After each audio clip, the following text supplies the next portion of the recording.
Aké je v skutočnosti politické hnutie Republika? Vážne je fašistické či vulgu nacistické? Alebo predstavuje pravý opak, a to, že je buď liberálno-demokratické či komunisticko-demokratické? Aké hodnoty prezentujú členovia tohto politického hnutia? Má vôbec zmysel vkladať nádej do ich predstaviteľov a dúfať, že nás naozaj budú zastupovať v Národnej rade, prípadne vo vláde? Pozrime sa na to. Ja si vážim veľmi slovenskú históriu, ale skutočne treba sa orientovať na budúcnosť, nie na to, čo bolo, ale na to, čo nás čaká. Hnutie Republika sa častokrát, tak ako aj mnohé iné demokratické politické subjekty, prezentuje ako vlastnícke hnutie.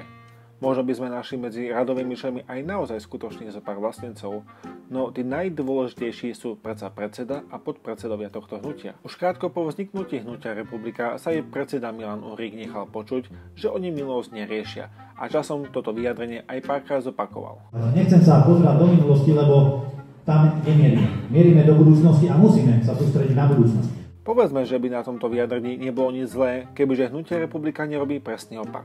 Už v tom istom roku, kedy došlo k vzniku hnutia Republika, dochádzalo k oslavám bolševického puču, alebo ako by to nazvali demokrati ako takí, vrátane prostitútov, či historicky a politicky negramotných ľudí, tzv. Slovenské národné povstanie. To je v prudkom rozpore s predošlými vyjadreniami Milana Uhríka.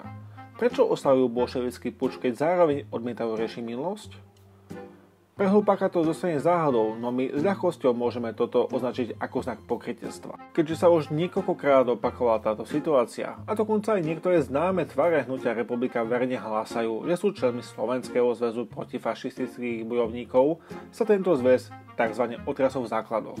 V otvorenom liste premiérovi, pod ktorý sa podpísal 8 ľudí tohto zväzu, a toto dám špeciálne do pozornosti verejnosti, ktorej chýba politická a historická gramotnosť, tento konkrétny zväz verejne vystupuje proti extrémnym silám propagujúcim nacionalizmus, šovinizmus, rasizmus, antisemitizmus, neofašizmus, neonacizmus, neoľudáctvo a xenofóbiu. A čože je ten nacionalizmus? De facto láska k vlastnému národu. Po preložení do jazyka jednoduchších ľudí aj v 21. storočí tento zväz verejne vystupuje voči tomu, aby Slovenky a Slováci milovali svoj vlastný slovenský národ.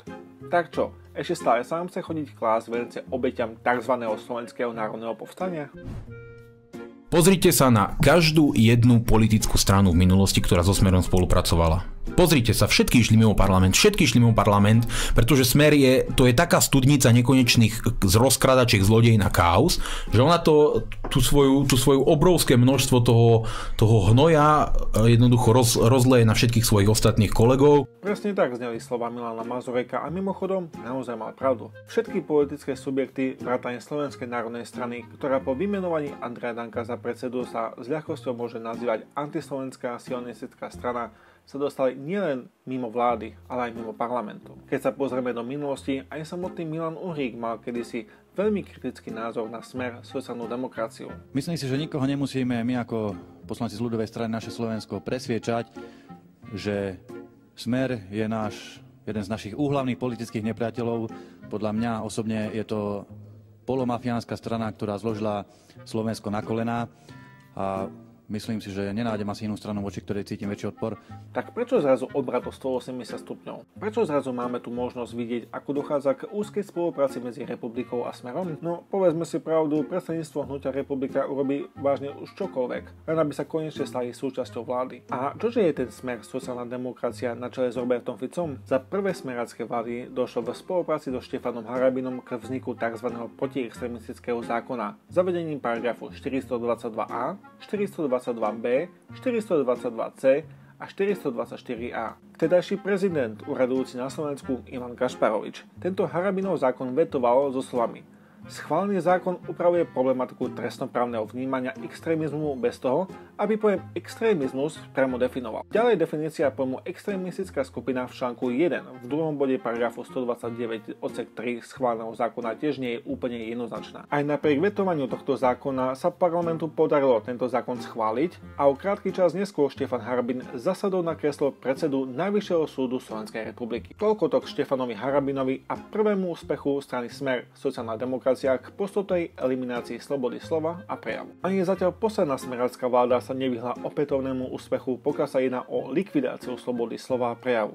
Tu konkrétne ďalší to tzv. Národniar Andrej Danko v spolupráci s Medzinárodnou alianciou pre pripomínanie holokaustu legislatívne umožnil trestnoprávne následky pre politický a nehistorický antisemitizmus. Rovnako počas tej istej vlády Smer sociálna demokracia rozšíril činnosť znaky o boju proti tzv. Extrémizmu. Tlačovkou Fica, Kaliňaka a Gašpara vytvorili politickú políciu, čo je štandardom pre totalitný štát. Ako inak dokázať, že žijete v totalitnom fašistickom štáte? No presne tak, že vakcína je sloboda. Boli sme toho príliš často svedkami. Údajne bola Matovičovo-Hegerová vláda, vrátane prezidentky, uradujúce na Slovensku fašistická.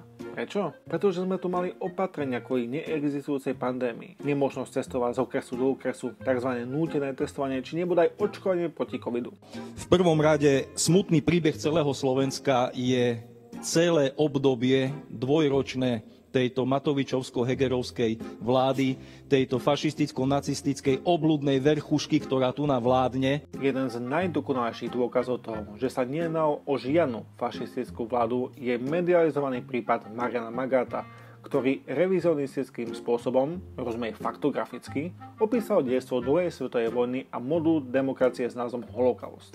Počas tejto vlády ho dali do väzby a aktuálne s ním prebieha súdne pojednávanie, a to na základe zákona, ktorý nám do legislatívy priniesol práve Fico s Harabinom. Keď vám títo liberáli intenzívnou propagandou vytvoria nejakú nálepku, ktorá sa dá použiť ako zbraň, a vy dnes máte tendenciu a možnosť, použiť ju proti ním, tak prečo to neurobiť? Jasné, že ten fašizmus budem otáčať proti ním a verejne sa tu k tejto stratégii priznávam, pretože ten obsah dokonale, ten obsah, ktorý tomu slovu dali oni, mne je úplne jedno, aký má pôvodný význam, či je iný, či je rovnaký. Ja toto nejdem posudzovať, ani to pre mňa nie je zaujímavé. Pre mňa je podstatné to, že ten obsah, ktorý oni tomu slovu dávajú, do bodky naplňujú. To znamená, rozdeľujú ľudí na hodnotnejších a menej hodnotných, ľudské životy na dôležitejšie a menej dôležité a rozdeľujú ľudí na tých, ktorí majú práva a ktorí nemajú práva. A toto je presne to, čo oni dávajú ako význam pojmu fašizmus, preto sú to fašistické hyeny a kreatúry z ich ponímania. De facto aj za pomoci nielen Milana Mazureka, ale aj ostatných členov Hnutia Republika sa z ich strany nedočkáme rehabilitácie pojmu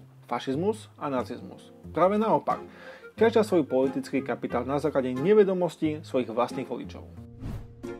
Útok Ruskej federácie na Ukrajinu a pokračujúce okupovanie ukrajinského územia v prospech Ruskej federácie rovnako ukázali, čo je minimálne vedenie Hnutia Republika zač. To teraz nie je o podpore liberálnej demokracie a politiky Európskej únie a Spojených štátov amerických.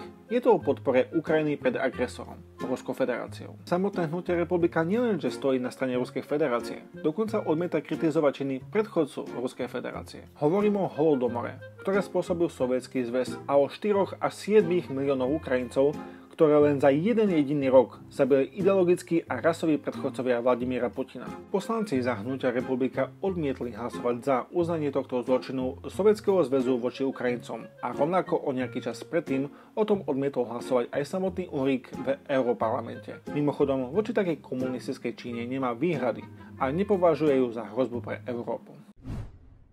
Hnutie Republika sa prezentuje ako vlastnícky politický subjekt. No, povedzme si pravdu, to hovoria skoro všetky politické subjekty na Slovensku. Až na pár naozaj špecifických výnimiek nie je medzi ňou a ostatnými politickými subjektami žiaden rozdiel. Hoci im demokrati ako takí poskytli mnoho možností sa ukázať, že sú naozaj vlastnencami, všetci nakoniec sklopili hlavu, prispôsobili sa demokracii a prečo? Aby mali dobre platenú prácu a všetky benefity s tým spojené.